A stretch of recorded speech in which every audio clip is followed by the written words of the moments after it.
Hi, everyone. Thanks for having me. I would much rather listen to more dog behavior, but we're going to switch gears slightly.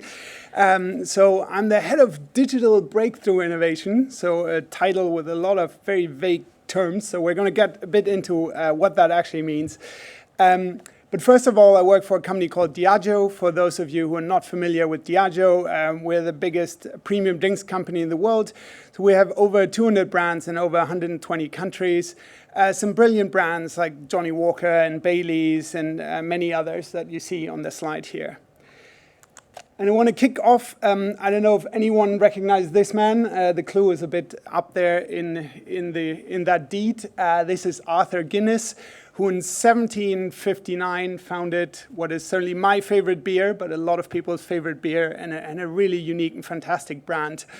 And Arthur Guinness was an absolute visionary. When he signed the lease for the Guinness brewery in Dublin, he made the lease out for 9,000 years, because that was his vision for that business and his confidence. And actually, while the actual liquid hasn't changed much, it's still the same brilliant stout. We're not just in the business of selling that liquid. We're really there to enable social celebration. And that has changed an awful lot.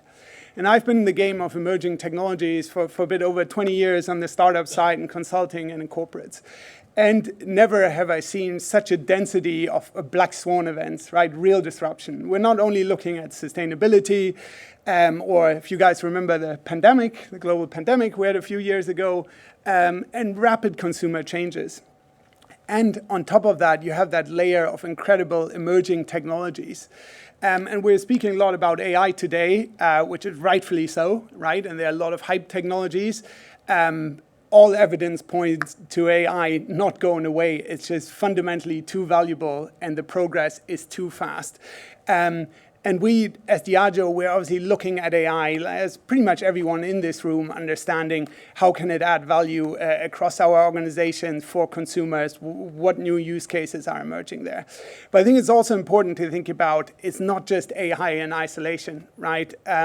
You have this convergence of different technologies, and there are a few laid out here. If you think about the rollout of 5G in itself and what that means for latency, edge computing, quantum computing, blockchain, you have all these different technologies converging, and it's often actually not AI in isolation. You got to look at these different things together and look at what new solutions are they creating and how they're really shifting the way that we function as a society and that consumers behave. And that's kind of what I dedicate a lot of my time to. So I had something called the Breakthrough Team, and within Diageo, as I said, we're obviously looking at AI. And we're actually applying it across our insights functions, across legal. We use it in design teams to create mood boards. There are lots of applications. What I'm more focused on is really what are the interesting consumer propositions that AI can power? How can it change consumer experiences? And Jeremy talked a bit about there's a lot of barriers in there, how consumers perceive it, and it's about understanding where the relevance is and how it really can add value for us.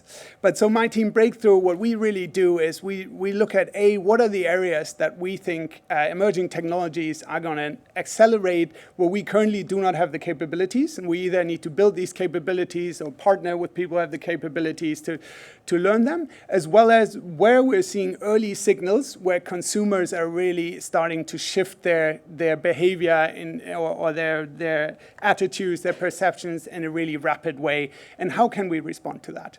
So I just want to lay out a couple of the principles for how we think about this as a team. So first of all, our first principle is we need to think big and start small, right? As I showed before, there's so much going on. We need to be focused on what do we think are the big wins, because we can't do it all. And then we want to start small, meaning a really evidence lean approach. We need to test, we need to learn, we need to use mechanisms like metered funding to only advance when we actually have evidence, and we need to move at speed, because it's so easy to get caught up in that complexity where you talk about it all day long and you never actually get in the market and get the real-time evidence. The other thing, and that probably should be the first point, especially in this forum, is relentlessly consumer first. Now, we just heard from a D2C company, that's brilliant, you live off that relationship with your customers, right? Now, we sell to our customers are the retailers and the bars. We have some D2C channels, but it's minuscule in comparison to the size of our business. So we're that extra step removed from the consumer. So what we need to do is pay extra attention to that. Plus, we're a big organization, and you have sort of that Ivy Tower complex where there's a lot of complexity, a lot of people managing things, nobody really understands what they are. So we need to get in front of the consumer to get that data live from them. The other thing, we need to collaborate with pioneers. What we mean by that, again, and Jeremy mentioned a couple of times that Salesforce is not an AI company. We really aren't an AI company, right? We're great at creating brilliant liquids, putting them in a bottle, creating a nice story and experience around that. But in all these technology areas, we're no leaders. We need to partner with those pioneers who understand where that journey is going, have collaborative relationships to really challenge ourselves around where that journey is going. That also brings me to that idea of continuous disrupt sensing. You have to be restless in this game, right? Constantly taking external challenges and asking yourself, what if, what could that do to our consumers? What could that do to our business? And how do we respond to that? And the last one that we always take as a principle is that ideas of building platforms, not projects. It's really easy to get distracted. It's really easy to congratulate yourself for launching something and you're having a nice campaign with a Baileys, that's something innovative, and you get a sales spike for Christmas. The stakes here are too big. We need to build sustainable platforms, right? And the key for me there is you can talk all about AI, but it's about the solution, right? We need to start with the consumer problem. What is it we're actually fixing for, right? And in Silicon Valley, there's sort of that saying, fall in love with the problem, not the solution. It's very easy to just see AI, the AI lens, and trying to build AI for AI's sake. It needs to start with the problem. And then you need to be technology agnostic. And quite often, AI might be part of that solution, but you need to be really focused about when is that the case and just bring it back to the problem and to the consumer. And what we did is we developed a process around that, sort of a rapid innovation process that we use in my team. Some of you might be familiar with Strategizer. But that's the idea, mirroring a lot of what startups do in terms of metered funding, where you start with a really lean experiment in that explore and discover stage, and we have sort of evidence scorecards. And in that first stage, it's very light, rapid validation, right? We ask some consumers, we look at light touch, viability, feasibility, and then especially desirability. And as we go through that journey, we unlock some more funds. And then the scorecard gets more elaborate. And we actually say, OK, we're not just going to talk to consumers about them. We're going to get some prototypes in front of them. We might test if they show some willingness to pay or willingness to download or whatever the right indicator is. And then the next step, before we go into incubate and integrate, we raise these stakes again. We say, OK, we actually now want to probably get this product into consumers' hands, and we actually see it over a certain amount of time. But it's that idea of always having the evidence guide you and killing when you need to kill, which is another thing corporates are really bad at. Because unlike a lot of startups, our cash runway isn't coming up immediately, where you know if you don't clear by that board meeting, your company is dead. You can shift, and it's tough to say that something didn't work out, right? So we're really trying to build that culture of constant optimization and sort of celebrating the kill, or rather celebrating the learnings and moving on. And what I wanted to do is bring that to life with a couple of examples. So the first one is something that we actually built my team a few years ago. It's an experience called What's Your Whiskey, or Flavor Print. And this all started with the insight that consumers have a very hard time navigating the whiskey category. And we have over 60 whiskeys. We run over 33 distilleries. That's a big problem for us. So we dug deeper into it. And whiskey, much like wine, is a very complex category, right? And we use, as an industry, because it's an industry that's hundreds and hundreds of years old, we use a lot of terminology, a lot of codification, like something is from the Highlands and rather peaty. That doesn't mean an awful lot to consumers who are new to the category. And what we saw even more, if you travel anywhere and you go into one of those global like duty-free shops, Consumers don't want to speak to the salesperson there. A, they're too pushy. B, they feel like an idiot speaking to them, because if they don't know what it means that something is from the Highlands, then it doesn't make them feel smart about the choice and accessible, right? So our hypothesis was technology can probably help with that. So we partnered with a company called Vivanda, which was the leading sensory food data company in the world. So what they did, they could take any liquid or food. They do a chemical analysis of that. They run it by consumer panels, and they can understand the taste profile of that. What we then worked with them on, we created an experience where we can ask any consumer 11 questions around, do you like rosemary? Do you like cinnamon apple pie? And based on their answers, we can create a unique flavor profile for them and recommend one of our 60-strong whiskey portfolio. And that's something where we, again, tested with one customer in GB. And we've seen such a good response rate on that, that we rolled it out, across different channels. So a lot of airports, if you're in Paris or Lille, for example, there's a full What's Your Whiskey shop you can go into. It's all the navigation. It's integrated into customers like Rappi, which is a sort of on-demand delivery in LATAM, or Asta. So we're around the world with this solution now. It's live in 20 countries, 18 languages. And we also extended it into the beer category, and we extended it into the cocktail category. So we're using that as a growth platform. Now that is analytical AI we use. So we're actually adapting it by market, country by country. So we're getting real interesting insights on what flavor profiles spike in what countries, what products are we missing there, what should we be developing, how should our marketing strategy look like in that market, based on millions of users who create those flavor profiles. And we see the conversion rate of their recommendations. And to give you an example, somewhere in China, the experience, if you do it full on, is about a minute long. Now, everyone tells you, obviously, in digital experience, that's a really stupid idea. You're never going to hold the attention. In China, we have a 94% conversion rate. People who started go all the way through to a recommendation. And some really good conversion rates in actual click-out shoppable that are twice our normal benchmarks. And another way how we use that is actually, if you ever go to Edinburgh, please go to the Princes Street experience with Johnie Walker's brand home, a brilliant experience. But what we do is actually before you go through the What's Your Whiskey experience. And then on the day when you arrive for your tour, you get a wristband with your flavor profile. So everything you're going to try throughout the day at the tour is actually based on your personal flavor profile. And we also get your feedback in that moment to further optimize and make sure that we're on the track, because we have people from all over the world. So even markets where we're not in, we're getting that early data to understand what the flavor profiles of these markets are. Another example, again, starting with the consumer insight, is that a lot of consumers lack the confidence to create a mixed cocktail or cocktail when they're hosting, when they have guests over. So they might default to a glass of Prosecco, champagne, beer, whatever it might be, something easier, but they love the idea of creating something more personalized, more special, but just lack that confidence. Existing solutions like a blog post or a recipe or even a YouTube video are often still challenging because they don't have the tools, it's not adapted for their glassware. So we looked at web AR technologies, which are in some of the strongest use cases we're seeing is training, education, right? So we adapted that and built a mixology tool that allows you to just point your phone through web AR, through your browser, at your glassware at home. It recognizes the bottle of the spirit you have, then recognizes the glass in front of you. And then what it does, it goes literally sort of step by step, shows you the line, how much whiskey do you pour, when do you add ginger ale, when do you stir it, how do you garnish it, and creates that personalized recommendation, the confidence.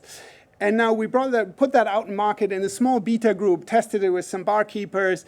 Then we took it to Brazil and had a couple of activations at a street market.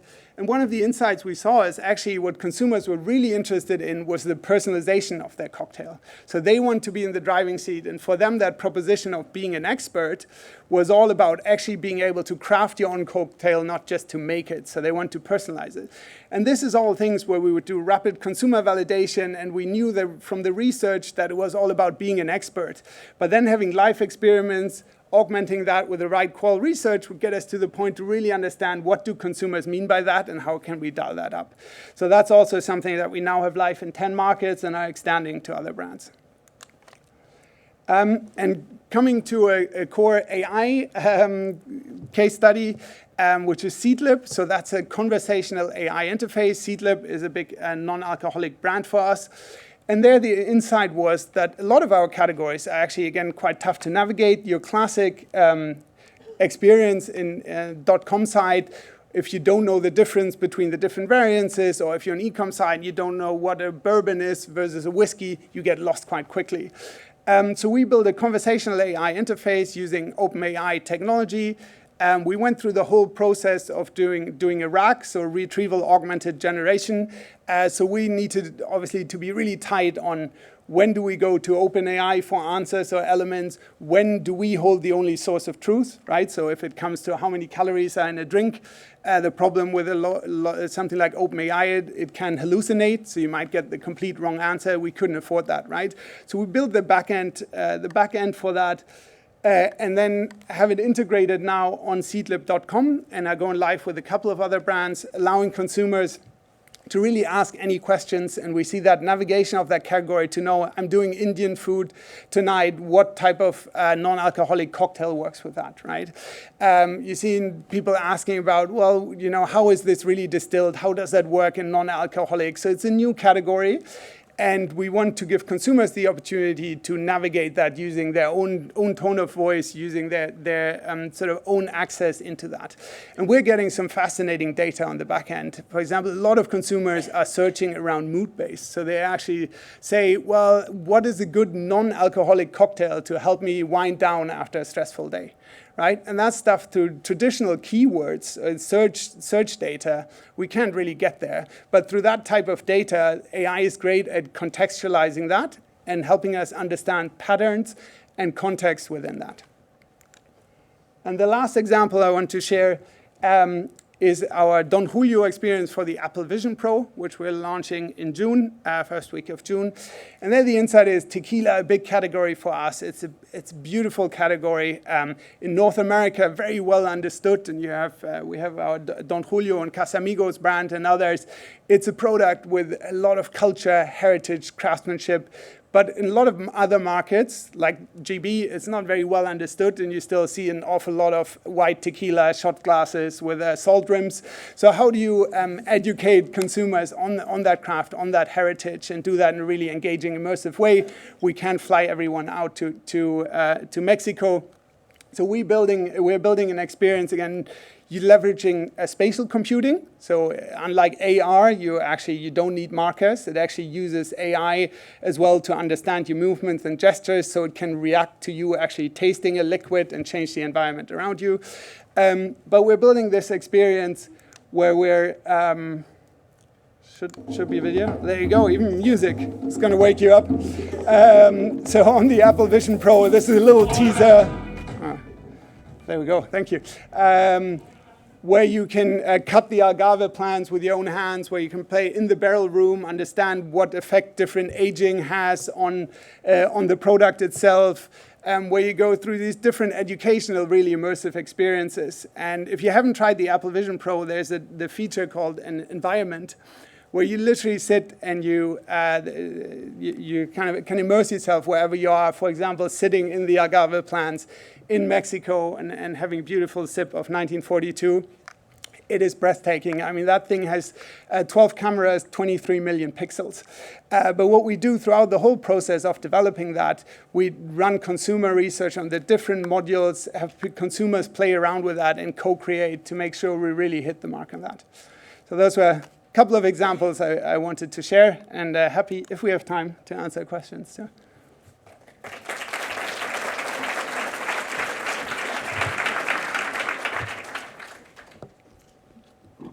There we go. He didn't notice that. Fascinating. I really liked the bit at the beginning about where you said that perhaps AI can solve the problems that we all suffer, which is the back and toing and froing that we have in whatever size business we are. Okay, I think we've only got time for one question. Sorry about that. No worries. There's a good one. Is there one former emerging technology that you really thought would make it, but hasn't? Yes, lots of them. I have a graveyard of failed experiments. So I was quite bullish on voice, for example, because you looked at a lot of Asian countries where keyboard input was so complicated. Voice is really intuitive, great adaptation with older consumers as well, and a very intuitive interface. It stayed very limited to the Siri-type use cases. And we, for example, we built voice experience where you can ask your Alexa, say, talk me through this bottle of Talisker. And you would have the brand ambassador with a lovely Scottish accent talk you through how you drink it and when you add water. I personally loved it, just nobody else did. So yeah, there's a lot of those.